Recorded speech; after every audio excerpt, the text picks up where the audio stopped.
Добрый вечер, друзья! Итак, самые значимые моменты в спорте за последние 24 часа. Сборная Ингушетии завоевала 7 медалей на первенстве мира по всестилевому карате. В городе Орел на соревнования сошлись более 2000 участников из 6 стран и состязались за звание лучших.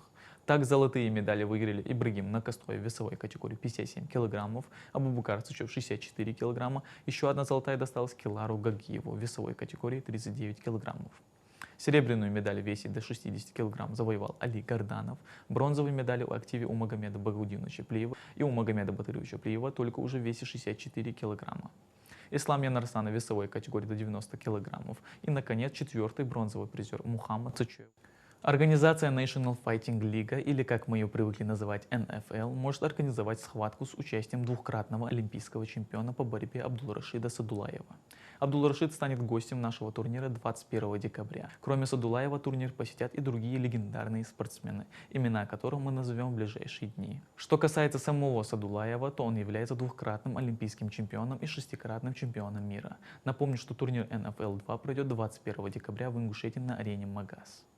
В ноябре сборная России по футболу одержала крупные победы над Брунеей и Сирией и осталась на прежнем месте в рейтинге. Российская сборная осталась на 34-м месте в рейтинге FIFA после товарищеских матчей.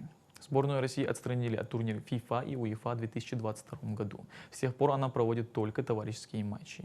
Отмечу, что генеральный секретарь Российского футбольного союза Максим Митрофанов в ноябре заявил, что вероятность того, что сборная России сыграет в отборочном турнире чемпионата мира 2026 года, еще существует. Переговоры продолжаются. В топ-10 рейтинга FIFA вернулась Германия, она на 10-м месте.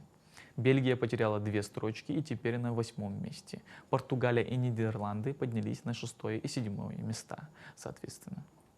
Начался прием заявок команд для участия в зимнем чемпионате в Ингушетии по футболу сезона 2024-2025. Заявки принимаются до 9 декабря в офисе Федерации футбола Ингушетии в подтрибунном помещении стадиона имени Рашида Аушева в Назрани с 9 утра до 6 вечера. Контактный телефон 8 988 802 0006.